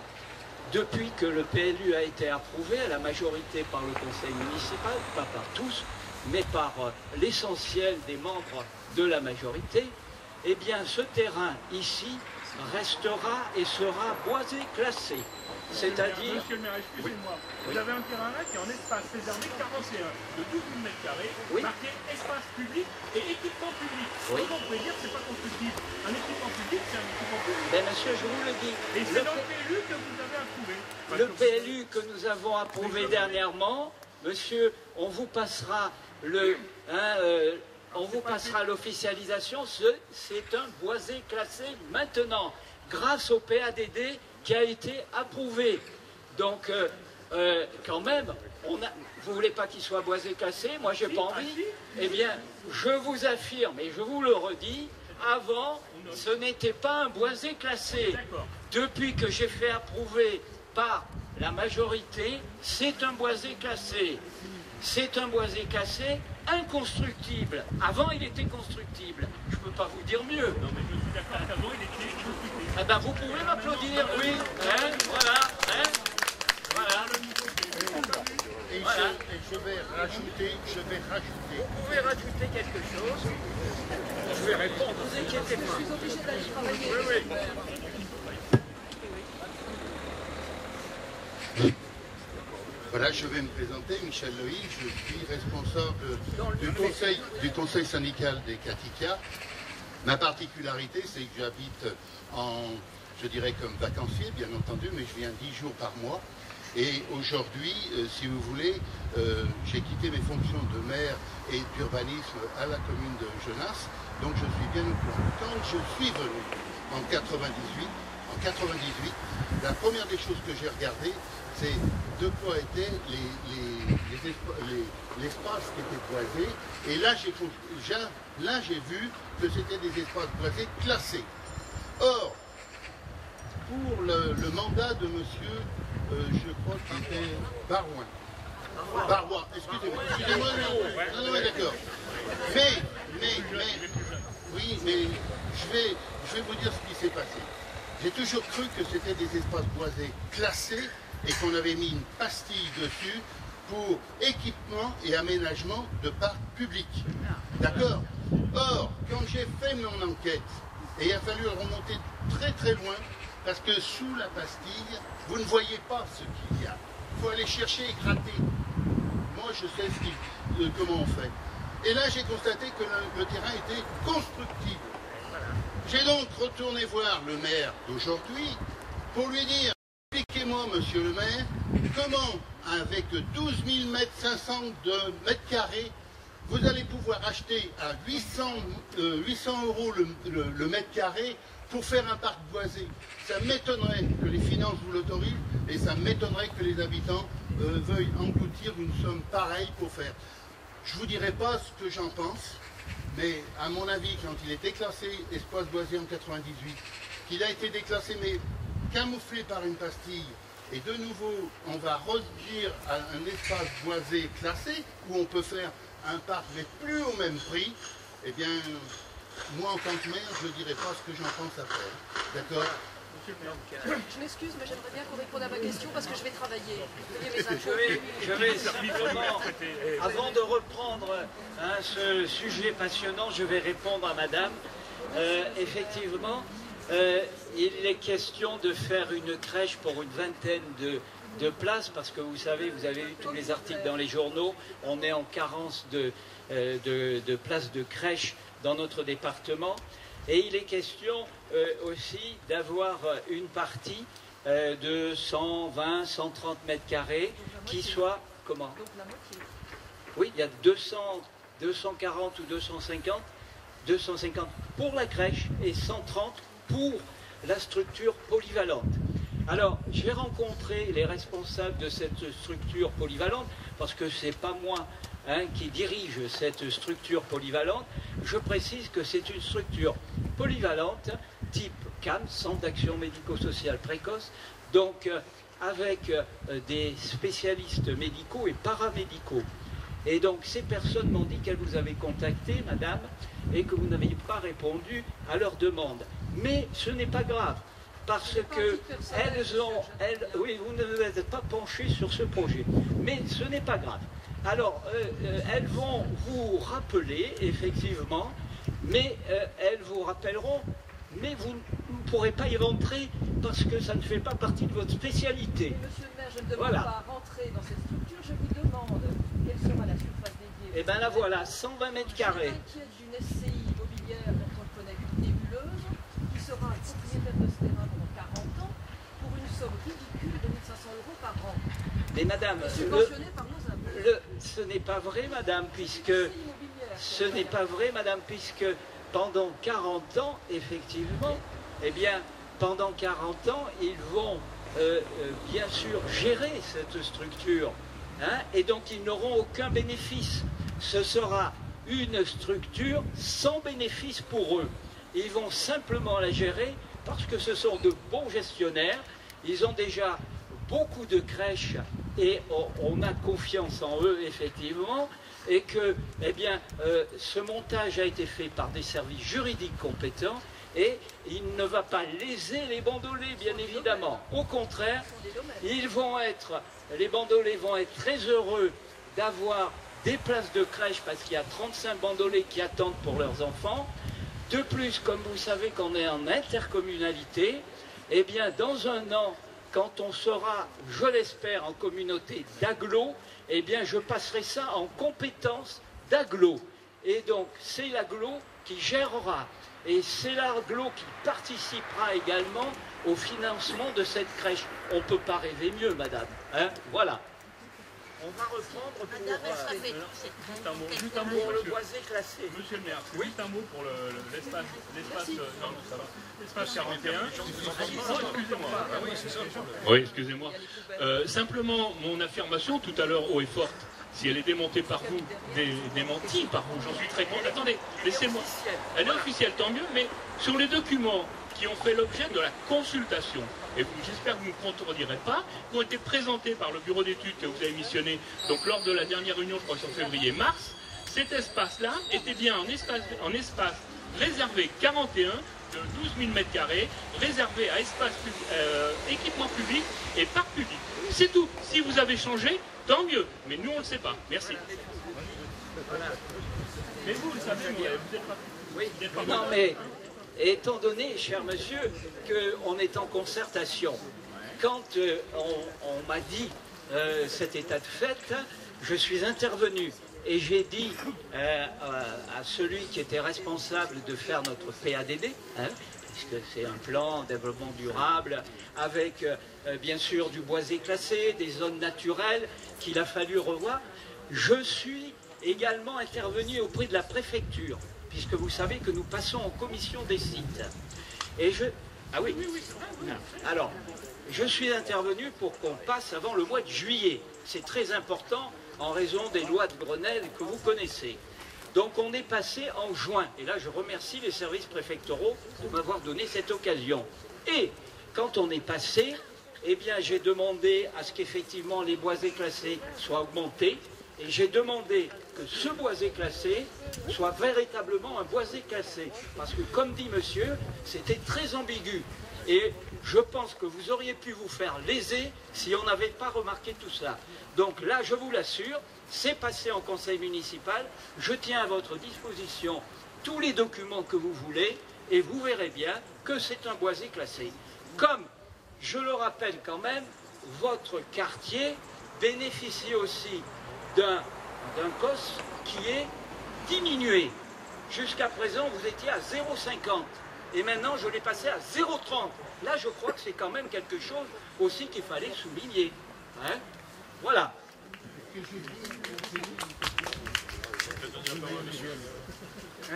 0,30 comme la vitesse. 0,30 comme la vitesse. Mais là, ce sera respecté plus que la vitesse. S'il vous plaît. Qui est propriétaire de ce fameux terrain? Quel terrain? Le terrain boisé. Eh bien, il faut vous répondre. C'est un syndicat des Katikas? Non. À qui appartient-il? Il y a une partie qui appartient aux Katikas, mais pas la totalité. Et c'est un peu pour ça que je vais intervenir auprès du maire. Pourquoi? Parce que si vous voulez, il y a là Sétimeg. La Sétimeg, ce sont ceux qui ont fait les Katikas. Or, à l'origine des Katikas, parce que ça m'a permis de remonter jusqu'à l'origine des Katikas, tout en haut des Katikas, il devait y avoir un hôtel. Tout en bas, là-bas, il devait y avoir une zone commerciale. Et à côté, il devait y avoir encore une très très grande piscine, etc. À un moment donné, avec juste raison, pour éviter que, à ce moment-là, et je ne sais pas de quelle date ça remonte et de quelle mer, ils ont tout mis en espace boisé classé. Et vous voyez bien qu'aujourd'hui, quand on change de maire ou quand on change de municipalité, on peut revenir en arrière. Et moi, la question que je veux faire poser à l'ensemble des 337 copropriétaires, dont une grande partie, un tiers, et qui habitent à l'année, nous, on va faire un vœu au moment de notre assemblée générale. Et le vœu serait que ces espaces boisés complets soient inaltérables. Pourquoi? Parce que la Sétimeg, aujourd'hui, elle paraît comme ça, morte. Mais quand elle paraît morte, pourquoi? Parce qu'on a une obligation, de par la loi, d'entretenir tous les espaces boisés, même s'ils sont en défrichis. Parce qu'ils risquent le feu, ils risquent ça, etc. Et là, on est contraint de le faire. Alors on envoie la facture. Mais depuis 4 ans, on n'a jamais été remboursé. Donc ils font les morts.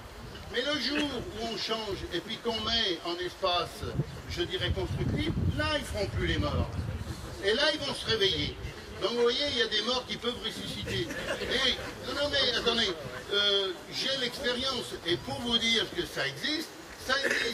Et il n'y a pas de loi qui oblige et qui pourrait permettre à un maire, au moment où il envoie, mettons, pendant 10 ans, des factures qui ne sont pas réglées, de pouvoir s'approprier du terrain par voie de législation.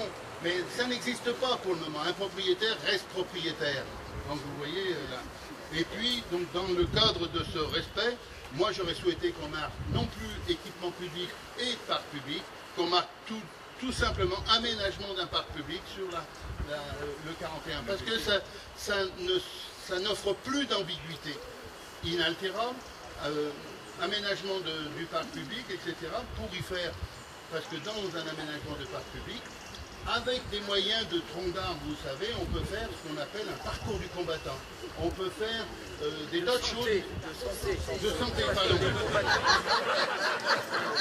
Je ne suis pas militaire et pourtant un parcours de santé avec un parcours pour des enfants, pour des et que ça peut être très agréable.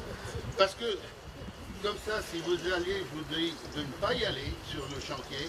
Il n'a pas été nettoyé depuis qu'ils ont enlevé les baraquements, depuis qu'ils ont enlevé la centrale béton, depuis qu'ils ont enlevé tout ça. Et il y a encore des fils de fer, il y a encore des gros bétons, tout ça, qui peut être dangereux pour la population qui viendrait à pénétrer à l'intérieur du terrain. Donc c'est quand même quelque chose qui est dangereux. Et puis je vais terminer, monsieur le maire, parce que nous avons depuis un mois reçu de la préfecture, et je pense que vous avez dû le recevoir. Alors j'en profite parce que comme vous êtes des gens du quartier, de vous le dire, on a reçu le label du patrimoine du XXe siècle, au même titre qu'Athéna, en termes de construction, donc qui a été fait par Jean Dubuisson, et qui est le même architecte qui avait fait Athéna. Nous sommes reconnus comme patrimoine du XXe siècle aujourd'hui au Catica. Voilà. Merci de votre attention. Je vous passe la parole tout de suite. Simplement pour dire que parcours du combattant, j'en veux pas, mais parcours de santé, oui. Et ça peut être très bien réalisé dans un boisé classé. C'est ce que je vais faire au parc du Canet, puisque en début d'année, on va faire un parcours de santé.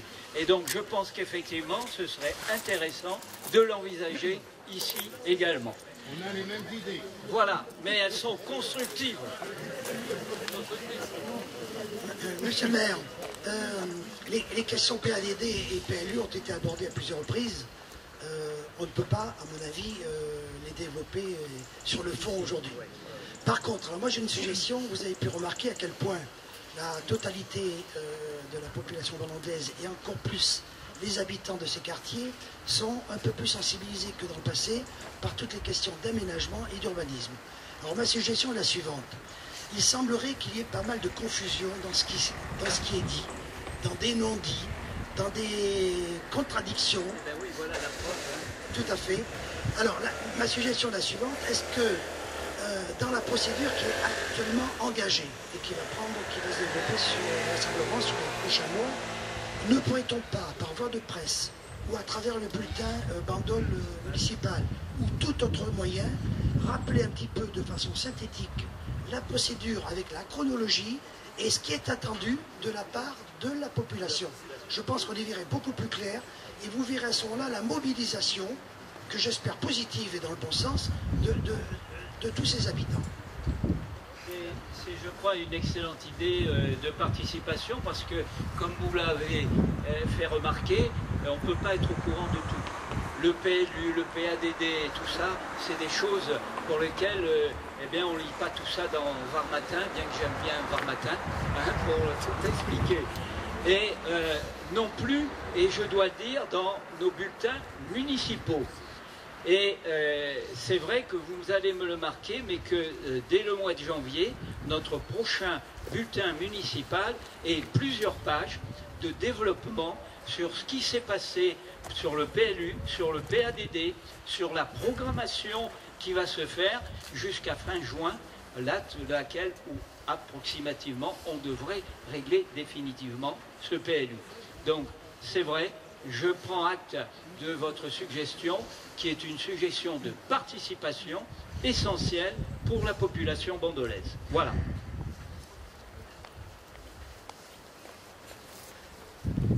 Voilà, j'ai 3 observations et questions. J'habite chemin des Escourches. La première, j'étais heureux bénéficiaire du copérinage, comme ça, c'est dans les 23. La deuxième, c'est je me préoccupe de savoir depuis que je suis là à quoi sert c'est plus de béton pour les enfants. L'architecte de jardin. Et la troisième, c'est l'enfouissement des lignes, c'est beaucoup plus sérieux. J'habite chez moi d'Escourches, j'ai remarqué qu'on s'arrêtait aux 2 tiers. Malheureusement, ça ne me pas tout à chez moi. J'ai même entendu des mauvaises langues qui dire que ça montait jusqu'à l'endroit où M. le maire tournait quand il rentrait chez lui. Alors, je vais vous répondre, hein, effectivement. Moi, j'habite les Caticas. Hein, j'habite les Caticas, donc il n'est pas question d'enfouir quoi que ce soit aux Caticas. Alors, c'est vrai que l'enfouissement, c'est quelque chose de très important. Vous avez vu les programmations, on s'y penche énormément, parce que non seulement il y a un problème esthétique, mais il y a un problème de sécurité. Parce que quand il y a du vent, en particulier, des tempêtes, on risque d'avoir des accidents. Donc, il y avait des enfouissements qui n'étaient pas prévus parce que, bien entendu, ça coûte cher, etc. Et bien aussi pencher dessus. Et après avoir fait les Bougainvilliers, on va faire la rue Labarthe. C'est là, sans doute, où vous êtes par là-bas. Bon, ben, on va faire Labarthe parce que Labarthe est une rue, effectivement, hein, où il y a un danger quand il y a du vent. Donc, c'est programmé avant ce qui avait été évoqué en 2014. Ce sera fait, je pense qu'on peut me donner une date, début d'année.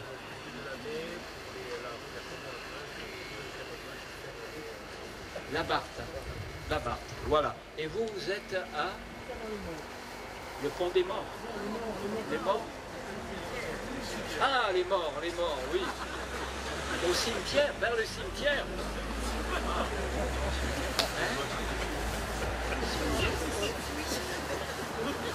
Bon, ben, il va falloir que vous nous rencontriez pour qu'on le programme. Hein. Mais sachez que l'enfouissement, c'est quelque chose. Je dis quand même un chiffre, hein, le moindre enfouissement, c'est entre 100 000 et 200 000 euros, hein, quand même. Hein. Donc, l'année précédente, on a investi 300 400 000 euros pour les enfouissements. Donc, on ne peut pas faire ça, hein, bien sûr, 1 million chaque année. C'est pas possible. Hein. Voilà. Oui. Le béton, là, il va falloir l'enlever, ce béton. Ah. Hein. Il y a trop de pierre. Alors, pierre. Bonjour, Athéna Christodoulos, élue à l'environnement. Alors effectivement, comme vous l'avez vu, ce parc est fait pour rester rustique, mais je vois la réflexion du monsieur, et c'est vrai que c'est pas normal qu'il y ait des morceaux de béton. Il y a peut-être un peu trop de pierre, donc je vais le dire aux responsables des parcs pour qu'ils nettoient, voilà. Voilà, non mais c'est une bonne réflexion. Je vous remercie. Les cailloux? Ah bah oui, chez vous d'abord, vous allez faire un...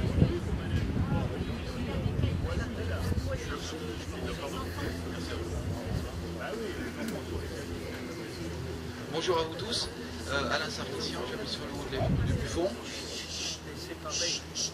Bonjour à vous tous. J'aurais aimé interpeller Monsieur le maire suite à son discours de... Non, mais gentiment, avec tout le respect qu'on vous doit, juste par rapport à vos propos donc, de votre discours, vous faisiez attention donc, à la démarche des citoyens pour faire du préventif. Ce qu'on a essayé de faire, nous, avec les gens de la résidence toscane, qui est mitoyenne à la rue de Buffon et au parc, depuis 2 ans, je passe mes mots, depuis 2 ans, on nous balade. Gentiment, mais on nous balade avec les services compétents qui sont à côté de vous, monsieur de la police environnementale, et madame mon adjoint, madame Athéna, que j'ai interpellé récemment sur le place du marché. Sur les arbres, on avait demandé en prévention, on est conscient qu'il y a beaucoup d'arbres sur Bandol, mais des arbres qui sont sur la rue de Buffon au niveau de la bande des pompiers, qui ploient dangereusement sur la rue de Buffon, lorsqu'on passe, et monsieur est témoin, lorsqu'on passe, quand il y a du vent, régulièrement, il y a des branches qui sont sur la route. On est en 2 roues, on se prend des branches sur la tête, sur les roues, des pneus, et avant qu'un piéton se fasse dangereusement blessé, ça serait bien qu'on puisse intervenir en préventif sur comment élaguer, voire étêter des gros sapins qui ploient dangereusement, notamment les arbres qui sont au niveau de la borne d'EDF, qui sont morts vivants, mais qui sont hyper dangereux. Alors on m'avait dit, ça va être fait, c'était acté, on a fait plusieurs réunions sur place, je compte plus mes démarches au 3e étage de la mairie, donc de guerre là, je vais abandonner. Mais ça fait 2 ans, juste. Attendez, ben je vous le dis madame, je ne suis pas un procédurier, on l'a fait verbalement, ça a été acté, je crois que monsieur ne contredit pas mes propos, il n'y a aucune agressivité envers qui que ce soit. Juste le fait de vous dire que c'est insupportable de se faire balader de la manière dont on se fait balader. Alors maintenant, c'est simple, on m'a répondu, je tiens à vous le dire, c'est une question de location de nacelles. Très bien, les nacelles, on les loue pour mettre des guirlandes, on les loue pour élaguer les palmiers sur la place de la mairie ce matin, on les loue pour tout sauf pour élaguer des arbres. Alors donc acte, prenez vos responsabilités, je tenais à vous le dire d'une manière verbale, parce que jusqu'à maintenant, ça n'a pas été fait. Merci pour votre attention. Merci à vous.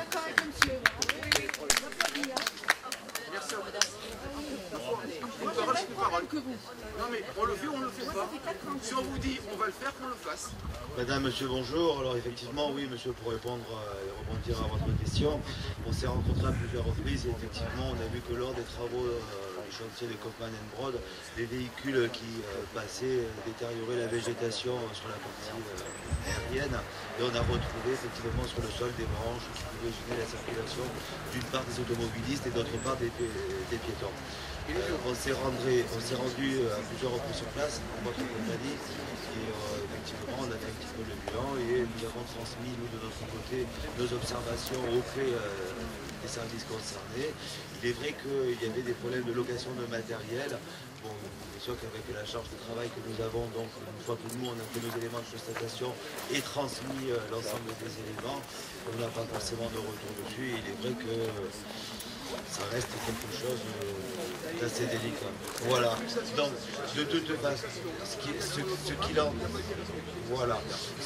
est, effectivement, on n'a pas oublié quelle était votre doléance. Je me rapproche à nouveau de tous les services concernés de manière à ce que, sous 3 semaines, moi, nous puisse répondre favorablement à vos attentes. Je vois vos directions décidées, ça a été fait, on va le faire. Je sais pas. Oui, c'est ça. Moi, je suis président de l'association. 3 semaines, hein? Voilà. D'accord. Non, mais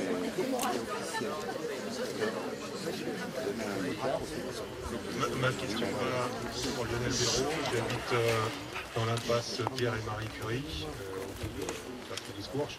Et donc ma question va regrouper la question précédente, puisqu'au bout de cette impasse, comme vous le savez peut-être, il y a un chemin communal qui descend jusqu'à la montée voisin. Et en haut de ce chemin, il y a des très gros pins qui appartiennent à la mairie, puisqu'ils sont sur ce chemin, et qui ont des branches qui commencent à arriver sur les propriétés voisines ou sur les immeubles qui sont alentour. Ça fait maintenant 2 ans que j'ai fait des démarches auprès de M. Winkler pour lui demander ces points sont entretenus. Alors l'année dernière, on m'a dit il y a pas de budget, je vois quand même des gros travaux qui sont entrepris, ça me paraît quand même plus haut de le haut de la montée. Il y a 3 points là qui sont gros.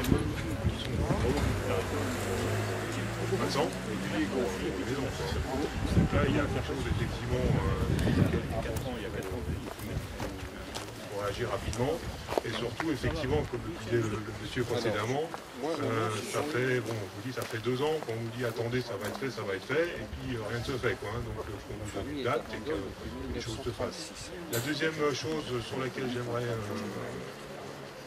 aborder, c'est au niveau du service des déchets verts de la communauté de Chute-Saint-Baume. J'entretiens une personne, ma propriété, pour que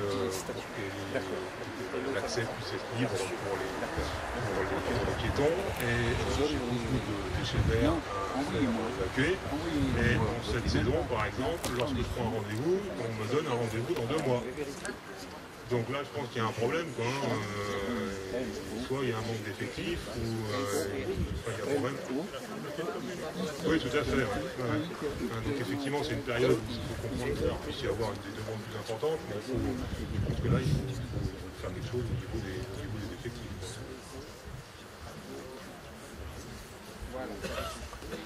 Ils vont vous répondre effectivement, puisque c'est la communauté de Sud-Sainte-Baume qui gère cet état. Alors, on nous a déjà signalé ça depuis longtemps, c'est-à-dire qu'actuellement, la réactivité de Sud-Sainte-Baume pour les déchets verts est très très très longue. Et donc, on s'en occupe, ne soyez pas surpris, on s'en occupe et on va essayer de mettre en place quelque chose de beaucoup plus efficace et de beaucoup plus réactif, parce que 2 mois pour enlever les déchets, c'est inadmissible. Mais sachez que nous, en tant que commune de Bandol, nous n'avons plus la compétence d'enlèvement des déchets. Mais par contre, on a notre droit de parole et on fera le nécessaire avec monsieur le maire, parce qu'on fait partie de la communauté de Sud-Sainte-Baume, monsieur le maire en tant que président, et donc ça sera fait, et le dialogue n'est pas arrêté, on va continuer sans arrêt à mettre la pression sur Sud-Sainte-Baume, parce que 2 mois de délai, c'est pas supportable. Comptez sur nous. Et la déchetterie, avant le 25 décembre, la déchetterie va de nouveau être ouverte. Bon, c'est pas un Père Noël, hein. Non, c'est pas un Père Noël, c'est... La déchetterie, je vous rappelle, c'est un cadeau quand même, hein. C'est un cadeau de Sud-Sainte-Baume, puisque ça a coûté 700 000 €. Hein. Donc vous allez avoir une déchetterie toute neuve, avec une accession à cette déchetterie qui va être améliorée. Je précise également qu'il va y avoir une accessibilité vers la grande surface également, puisque vous avez, la route est très étroite, hein, et on a pu faire passer ça en intercommunalité, ce qui fait qu'il va y avoir à peu près 600 000 € qui vont être débloqués pour élargir cette route et pour favoriser également le passage. Donc tout va être refait, que ce soit du début du carrefour jusqu'à la déchetterie, et je crois que ça, c'est quand même un apport important de l'entrée dans notre communauté de Sud-Sainte-Baume. Maintenant, je suis d'accord avec vous, il y a une réactivité qu'il faut avoir, et on va faire en sorte qu'elle soit plus efficace. Voilà. Et la gage, Oui, monsieur. Alors effectivement, c'est Madame Matevé qui est aussi à l'origine de cette demande. Donc des travaux d'entretien ont été entrepris suite à la demande des comités de quartier sur cette traverse qui ramène sur la montée voisin. Ces opérations ont été validées par monsieur le maire sur un rapport que nous lui avons transmis. Donc effectivement, ça doit se réaliser en 2 temps. Le premier temps, c'était élargir la voie de circulation piétonne. Dans un second plan, c'était pour pouvoir déplacer les escaliers qui étaient sur votre parcelle de terrain. En ce qui concerne les lagages, monsieur, c'est la première fois que j'en entends parler. Les pins qui sont sur le domaine public, ce qu'il faut savoir, les seules nuisances qu'ils causent, c'est la chute des aiguilles de pin sur les parties privatives. Non, mais il a raison, monsieur. Il y a des branches qui vont des 2 côtés. Il y en a une qui va sur le bâtiment. Elle est presque sur le bâtiment maintenant. Il a raison, monsieur. Ouais. Ce n'est pas un problème de vue. Parce que vous en avez déjà coupé un quand il y a eu la mini tornade à Sanary, vous en avez déjà coupé un. Et les autres font pareil maintenant, c'est vrai. Tous ceux qui sont sur la... D'accord. De toute façon, Madame Atouille, on devait se voir au mois de septembre. Alors oui, j'attendais toujours. C'est pour ça que je voulais voir monsieur le maire, pour avoir rendez-vous avec monsieur le maire, parce que je commence vraiment à dire, vous foutez de moi. Oui, non, mais nous aussi, on commence à en avoir aussi un peu. Et oui, il va falloir bien finaliser. Ça fait 2 ans que vous nous sollicitez, avec les piquets, pas les piquets, c'est dangereux pour les usagers. En plus, j'ai des reproches pour ceux qui nettoient, parce que alors, pas nettoyer, ils n'ont même pas pris un râteau. S'ils n'ont pas de râteau à la mairie, je peux leur en donner, parce que tout le monde qui passe, il dit c'est propre. Qu'est-ce qu'il a fait? C'est moi, mon voisin, qui entretient la commune. Quand même, j'estime que quand il vient, il peut faire ça proprement. Là, vraiment, j'en ai tellement marre.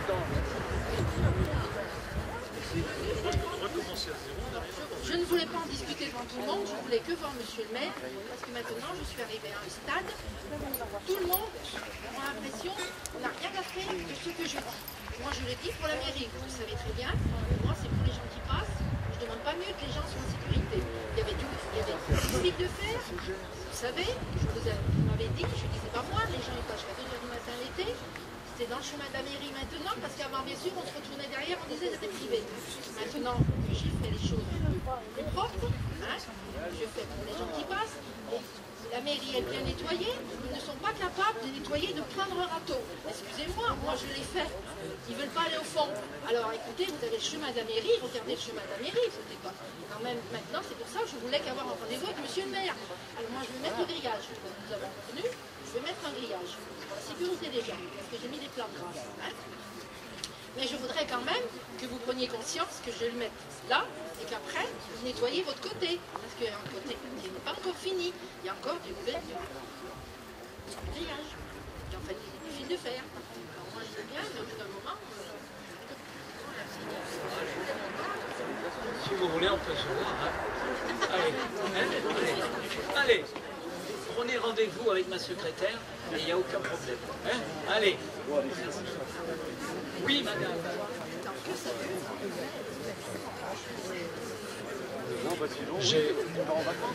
J'ai entendu parler qu'il y avait un projet, je ne sais pas si c'est exact, d'enterrement du tri sélectif sur le Morin. Est-ce que c'est vrai ou pas? Quand est-ce que vous allez le faire? Et est-ce que vous allez le faire au même endroit? Parce que j'habite juste à côté. Bon, donc vous voyez mon message. Si on peut réfléchir autrement.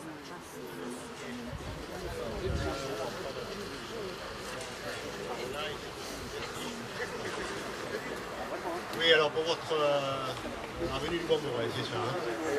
Alors déjà, il faut vous dire que sur cette bombe, on va nous refaire beaucoup de logettes et de bandoles, et également du côté de tout ce qui est la partie Naron, etc. Toutes ces vieilles logettes sont refaites à partir, il y en a quelques-unes qui seront prises en compte à la fin de l'année, mais les autres seront prises en compte directement début de l'année. Il y en a 17 exactement qui seront refaites. On les fait un petit peu plus grandes parce qu'on a un tri sélectif qui va s'améliorer, une poubelle supplémentaire. Donc on profite pour refaire tout ça. Monsieur le maire m'a demandé de se pencher sur le vôtre. Donc toute la partie, cette partie-là, j'ai des problèmes de réseau enfoui. Je ne peux pas les mettre où je veux. Donc voilà, donc le seul endroit qui est convenable, c'est là où elles sont, et je mets des semis enterrés.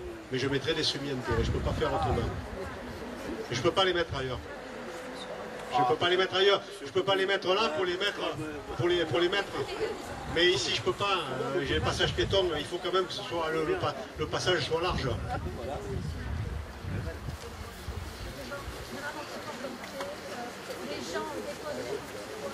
Pour le moment, l'étude est faite au même endroit, je vous le dis. Hein.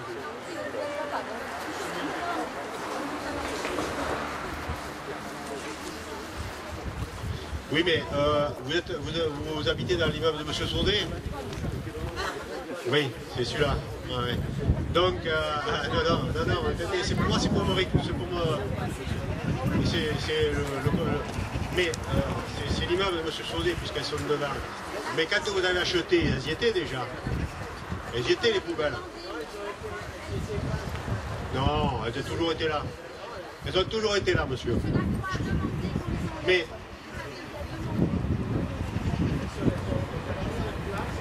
Oui, je connais l'histoire. Je connais l'histoire, effectivement, parce que... Le son, vous le prenez bien? Parce que, que ce soit M. Sauzet ou quelqu'un d'autre, ils sont venus nous voir. Ils sont venus nous voir pour nous dire de les mettre de l'autre côté, c'est-à-dire là où il y a le stationnement. Mais là, à ce moment-là, il y a des habitants aussi en bas. Hein. Donc, ce qu'il faut, c'est qu'on trouve une solution qui convienne à tout le monde. Parce que si je la déplace, les autres habitants vont venir me voir, hein, à droite ou à gauche. Donc, c'est vrai qu'au départ, il y avait ces poubelles. Monsieur Sauzet est venu me voir en me disant, on ne peut pas les mettre, si vous voulez, dans mon terrain, à côté de la villa qui est là. Je ne peux pas déplacer non plus pour mettre une nuisance. Alors, ce qu'il faut voir, c'est la matière, le bruit. Hein. Donc, on va voir effectivement ce qu'on peut faire, mais on ne va pas laisser non plus cet aspect inesthétique, hein, et on va voir comment on peut conjuguer l'esthétisme et les nuisances sonores. On va le voir, sachant que je ne veux pas transporter non plus hein, les nuisances vers un autre point. Mais là où il y a le stationnement, vous avez des maisons contrebas. Hein? Oui.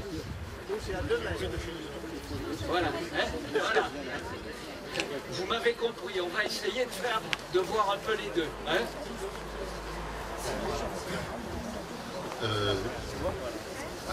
Comme vous avez parlé de, je dirais, de l'environnement, l'année dernière, on a écrit, et j'ai une question, moi, plutôt pour l'avenir, parce que j'ai bien compris la réponse. Au Katika, on fait passer un hélicoptère pour les chenilles processionnaires. Moi, où j'étais avant, c'était pas les chenilles processionnaires, mais c'était l'ambroisie qui empestait tout le monde, etc. Et on a transmis ce problème-là à la communauté de communes. Parce que, si vous voulez, plus on va éradiquer les chenilles processionnaires autour, moins on en aura en ville. Parce qu'elles se reproduisent par un cycle dont on connaît bien. Nous, au Katika, on l'a fait. Oui. On ne peut pas le faire parce que nous n'avons pas cette dynamique-là. Je pense que si on y réfléchit, pour l'avenir, c'est quelque chose que on pouvait transmettre en communauté de communes de façon à éradiquer tous les points communs, quelque chose à l'entour. Et c'est le moyen de délivrer qui sont en fait très agressifs au niveau humain. Très agressifs. Merci, on y verra, puisque les compétences communautaires vont évoluer en plus, et on verra, je crois que c'est très intéressant, et on le verra aussi avec notre police, notre brigade d'environnement, hein, puisqu'il a été créé en intercommunalité, une brigade d'environnement,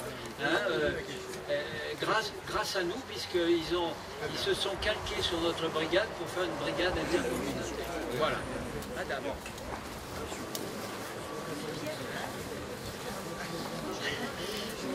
Madame Suite, j'ai plusieurs questions à vous poser. D'abord, je voudrais vous remercier pour l'enfouissement des lignes que nous avions demandé en octobre 2008. Et j'étais quand même un petit peu déçue que la montée là-bas n'ait pas été prise en priorité du fait de vraiment l'insécurité qui est faite. On en a encore bénéficié l'hiver dernier. Alors donc, on a pris acte qu'on va voir arriver les engins bientôt. Bon. Par contre, il y a eu un petit problème suite à l'enfouissement des lignes, c'est-à-dire qu'il y a un passage qui est entre l'allée des Bougainvilliers et le boulevard du Bois-Morin, qui était illuminé, en fait éclairé par un réverbère qui se trouvait côté impair de l'avenue des Bougainvilliers. Ce réverbère a bien été enlevé. De ce fait-là, ce passage est plongé dans le noir. Alors, un, c'est un coupe-gorge à l'heure actuelle, et deux, le revêtement qui a été mis, c'est un raccommodage, on va dire. Si vous allez sur place, vous serez édifié par la façon dont c'est fait. Et en plus, il est très glissant. Donc, ça serait gênant pour la mairie, c'est quelqu'un qui soit se fasse blesser, soit se casse la jambe. Non, allez-y, vous allez. Alors, il est bien entendu, on ne demande pas un réverbère, non. Simplement, est-ce qu'il est possible de mettre 2 ou 3 bornes solaires, peut-être, juste pour éclairer le sol? Alors, on arrive donc au boulevard du Bois-Morin. Au boulevard du Bois-Morin, bon, ici vous avez un parc qui a été réhabilité. Là-bas, vous avez un réservoir qui est géré par la Seine, qui le gère, enfin qui n'entretient pas du tout les arbres. On aimerait bien que ce soit entretenu. Il y a notamment 7 oliviers qui pourraient donner de l'huile à la commune et aux enfants des écoles. Avant, eux, ils pourraient toucher. Et en face, vous avez une espèce de petit triangle de verdure qui est tout simplement un gros toit. Parce que vous avez parlé de mettre une caméra vidéo. Bon ben là, vous serez identifié par les personnes qui viennent, qui lâchent les chiens. Non mais vous avez beau leur dire, vous avez droit à des bras d'honneur, puisqu'on vous donne. Bon. Est-ce que Oui, est-ce qu'ils y vont? Voilà, c'est ça le problème. Bon, enfin, toujours est-il que ce coin là-bas de Bandol est un point où il règne quand même une insécurité, notamment l'été. Vous avez des personnes qui viennent, qui font un trafic. Moi, j'ai pris mon appareil photo un soir, de peau, ils ont vu mon flash, tout le monde est parti. Voilà. Donc ça, au niveau de la police, on l'a déjà signalé. Il faudrait éventuellement venir le soir tard. Voilà. Dernière chose, il y a eu des minibus qui ont été installés, enfin un minibus qui tourne dans Bandol. Et bon, sur la ligne numéro 2 notamment, depuis janvier 2010, où il y avait eu 7 personnes en tout dans ce bus qui avait fait le tour pour savoir où est-ce qu'on devait mettre des affiches, où est-ce qu'on devait mettre des arrêts, où est-ce qu'on devait mettre des bancs, rien n'a bougé. Alors il y avait quand même 2 personnes de la mairie, notamment Madame Léger et Madame Doucet, qui ont pris des notes. Et depuis, alors je tiens la liste, je vais vous la remettre, peut-être que ça va bouger. Je vous signale pour le minibus quand même que la mairie fait un gros effort. C'est un minibus gratuit. C'est à peu près 80 000 €. Et oui, il faut quand même le dire, madame. Hein. Voilà. Alors, non mais j'y reviens, chère madame. 80 000 €. On a fait une ligne supplémentaire qui nous a coûté 10 à 15 000 €. Donc on est sans cesse en train d'améliorer effectivement les services aux Bandolais, les services gratuits. Alors là, si c'est pour un problème de quoi? Bon, des bricoles. Alors si c'est des bricoles, on va faire en sorte. Mais vous savez, entre les choses très importantes et les autres, mais ça, pourquoi vous ne l'avez pas signalé au comité de quartier? Mais madame, vous connaissez un peu les comités de quartier. Alors pourquoi vous ne le signalez pas au comité de quartier? Ça, je vais vous dire, madame, ce sont des choses, ce sont des choses, chère madame, qu'on discute en relais. Parce que là, c'est pas quelque chose de très très important. Alors le relais, je le passe. Voilà le relais. Alors il faut justement, c'est à ça qu'on sert, et moi je suis les dossiers. Si les dossiers ne me reviennent pas, je relance derrière. Donc je suis dossier jusqu'au bout. Donc n'hésitez pas, prenez mes coordonnées, voilà, les coordonnées de chaque délégué, ça c'est important, sinon ça n'avancera pas, c'est important, sinon on ne sert à rien.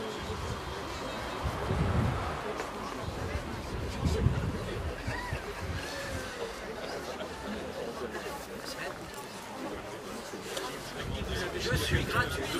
Attendez, vous avez demandé qu'on mette je suis gratuit. Mais enfin, quand même, hein, je ne peux pas mettre des affiches n'importe comment. Donnez-moi, voilà. Donnez-moi toutes les informations et je les fais passer.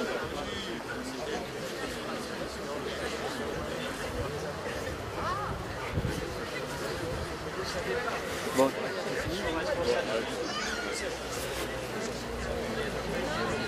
Bon, c'est fini, il dit. On s'en va. Avant de terminer, il y a une autre question. Voilà. J'ai une question. Je m'appelle Boyana Perrault, j'habite à Casse-Pierre et Marie Curie. Je voulais vous demander le terrain radioactif qui se trouve à Boulevard Escourche, qui est encore pas rétabli, il est toujours là et on ne sait pas quand est-ce qu'il va être à nouveau d'usage. Je voulais savoir, est-ce que vous avez des informations sur les derniers événements concernant ce terrain radioactif à Boulevard Escourche? Merci.